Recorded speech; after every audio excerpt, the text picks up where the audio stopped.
വളരെ സന്തോഷമുള്ള ദിവസമാണ്. തീർച്ചയായിട്ടും വളരെ അഭിമാനം തോന്നി. ഒപ്പം കേരളത്തിലെ ജനങ്ങൾ അദ്ദേഹത്തെ മറന്നിട്ടില്ല എന്നുള്ളത് ഞാൻ ആ വേദിയിൽ ചെന്നപ്പോൾ കണ്ടു. എൻ്റെ പ്രിയപ്പെട്ട പിതാവിൻ്റെ പേരിൽ മുദ്രാവാക്യം, അദ്ദേഹത്തിൻ്റെ പേരിലുള്ള സ്നേഹം എനിക്ക് അവിടെ കാണുവാൻ സാധിച്ചു. അപ്പോൾ തീർച്ചയായിട്ടും ഞാൻ എന്നും കേരളത്തിലെ ജനങ്ങളോട് കടപ്പെട്ടിരിക്കുക. അപ്പം ഏതൊരു സ്ഥാനത്തെക്കാട്ടി വലിയ സ്ഥാനം, ഏതൊരു പദവിയെക്കാട്ടിലും, കേരളത്തിലുള്ള ഏതൊരു പദവിയെക്കാട്ടിലും വലിയ സ്ഥാനം ജനമനസ്സിലുണ്ട് എന്ന് ഇന്ന് എനിക്ക് ബോധ്യപ്പെട്ടു. എനിക്കൊന്ന് പ്രത്യേകിച്ച് ബോധ്യപ്പെട്ട കാര്യമില്ല, പക്ഷേ ഇന്ന് ഒരിക്കൽ കൂടി ബോധ്യപ്പെട്ടു. ഒരു കാര്യം ഞാൻ ഉറപ്പിച്ചു പറയും, കേരളത്തിലെ മുക്കിലും മൂലയിലും എത്താൻ ഞാൻ തീരുമാനിച്ചിരിക്കുകയാണ്. കേരളത്തിലെ ജനങ്ങളോടൊപ്പം പ്രവർത്തിക്കുവാൻ, കാസർഗോഡ് മുതൽ തിരുവനന്തപുരം വരെ ജനങ്ങൾക്കൊപ്പം, പ്രത്യേകിച്ച് എൻ്റെ പിതാവിൻ്റെ അവസാനത്തെ യാത്രയിൽ വന്നു ചേർന്നവരോടൊപ്പം നിന്ന് പ്രവർത്തിക്കുവാൻ എൻ്റെ തീരുമാനമുണ്ട്. ഉമ്മൻചാണ്ടി ഫൗണ്ടേഷൻ്റെ പ്രവർത്തനം കേരളമൊട്ടുക്ക് വ്യാപിപ്പിക്കുവാൻ, കേരളത്തിലെ ഇപ്പം സത്യം പറഞ്ഞാൽ പുതുപ്പള്ളി മാത്രമായിരുന്നു എനിക്ക് ഈ ഭയങ്കര റെസ്ട്രിക്ഷൻസ് ആയിരുന്നു.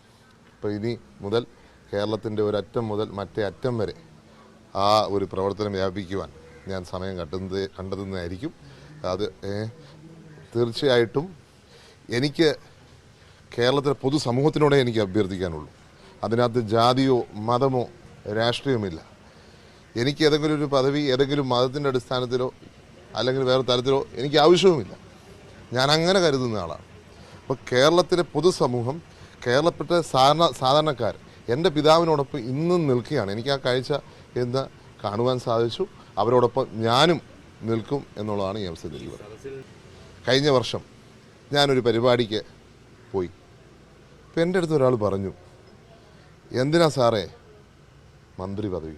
എൻ്റെ അടുത്ത് ഒരു വർഷം മുമ്പ് അത് എന്നോട് പറയുകയാണ്, എന്തിനാ സാറേ മന്ത്രി പദവി?